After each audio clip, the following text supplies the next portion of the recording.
भ्रमर गीत सार में सुर की भाषा कैसी है ये आपको ध्यान रखना है। प्रिय साथियों, बहुत महत्वपूर्ण बातें हम कर रहे हैं, बहुत ध्यान से आप लोगों को सुनना है। ये आपको कहीं मिलेगा नहीं, ये आपको ध्यान रखना है। सूरदास ने भ्रमर गीत का अर्थात जो 10वां स्कंद है सूर सागर का, और उसमें 400 पद्यों का संकलन जो आचार्य शुक्ल ने किया है, उसकी भाषा कैसी है। सूरदास के पूरे साहित्य की सूर सागर की भाषा और भ्रमर गीत की भाषा में एक विशेष प्रकार का एक जो है पार्थक्य है। ये बात आपको ध्यान रखना है, इस बात को आप लिख सकते हो। सूर सागर की जो पूरी भाषा है उससे जो भ्रमर गीत का जो अंश है वह अलग है। कैसे? मुहावरे और लोकोक्तियां प्रधान। इस अंश में सर्वाधिक मुहावरे और लोकोक्तियां का प्रयोग हुआ है। व्यंजनावलित शब्दावली, व्यंजनावलित शब्दावली का प्रयोग, व्यंजना शब्द शक्ति जो है उसको, उससे युक्त काव्य को हमारे यहाँ पर श्रेष्ठ काव्य माना जाता है। हालांकि देव ने कुछ अलग कहा था जो है उस पर हम अभी नहीं जा रहे, लेकिन व्यंजना अर्थात जो वाक वक्रता थी, वचन वक्रता, वचन वक्रता जिसको हम टेढ़ापन कहते हैं, भाषा में टेढ़ापन जिसको हम बांकपन कहते हैं, वही क्या है? व्यंजनावलित शब्दावली का प्रयोग है। और यही कारण था कि उद्धव जैसा जो जानी जो था, देखो व्यंजनावलित शब्दावली का प्रयोग हुआ है इसमें। पहला मुहावरे लोकोक्ति प्रधान भाषा, फिर व्यंजनावलित शब्दावली का प्रयोग। उद्धव जैसा जानी भी गोपियों की अकाट्य व्यंग्य प्रधान शैली के आगे ठहर नहीं पाता, और वो जब वापस जाता है ना कृष्ण के सामने, तब वो कहता है कि भाई मेरा जान का घमंड चूर हो गया, और वो खुद प्रेमी बन के आया था। अरे ऐसा गांव जिसके अंदर एक जानी गया निरक्षरों के पास में, और उस निरक्षर जो गोपियां जो थी, अनपढ़ जो गोपियां थी, उसने प्रेम की सत्ता और उसकी क्षमता इतनी अधिक थी कि उद्धव जैसा जो महान जानी व्यक्ति था, वह उद्धव भी वापस जो है हार करके वहां पर गया था। और तीसरी बात साथियों, भ्रमर गीत में सबसे बड़ी बात है कि तत्सम प्रधान, तत्सम शब्द प्रधान भाषा में कल्पना की चारुता है। सूर की भाषा में भ्रमर गीत सार में जो संस्कृत निष्ठ शब्द अधिक प्रयोग हुए हैं, और अभिव्यंजना जो कौशल है अर्थात भाषा की जो व्यंजनात्मक कौशल जो है वो यहाँ पर भ्रमर गीत में दर्शनीय है। अर्थात देखिएगा, अब यहाँ पर देखो जो है एक मैं आपके सामने पद रख रहा हूँ। क्या लिखा है मैंने? मैं ये बता रहा हूँ, भ्रमर गीत सार में सूर की भाषा के 3 रूप मिलते हैं। बोलो पहला क्या है? मुहावरे लोकोक्ति प्रधान, दूसरा व्यंजनावली शब्दावली का प्रयोग, और तीसरा तत्सम शब्द प्रधान भाषा। बात समझ में आई? कैसे? उनका एक पद है, अति मलिन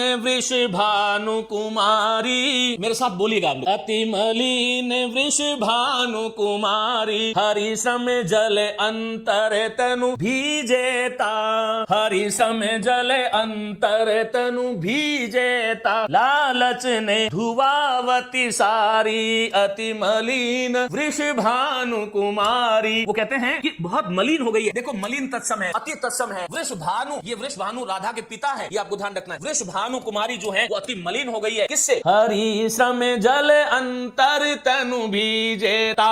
वह कौन? राधा जो है वो हरिश्रम, अरे उस अपने आराध्य ईश, अपने उस प्रेमी के जो जल है, श्रम जल जो है, उससे उसका अंदर जो है तनु अर्थात शरीर जो है वो भीग रहा है, और उसमें से जो सुगंध आ रही है उसके कारण राधा जो है ना, लालच ने धुआवती सारी, लालच के कारण कि उसकी सुगंध कहीं चली नहीं जाए, इसलिए वो जो है वो सारी नहीं जो है धुआ रही है, क्योंकि संयोग काल में जो है उसका मिलन की जो वेला जो थी, और उसमें जो शाम की जो गंध थी वो साड़ी में समाहित है, इसलिए वो उसको धुला भी नहीं रही है।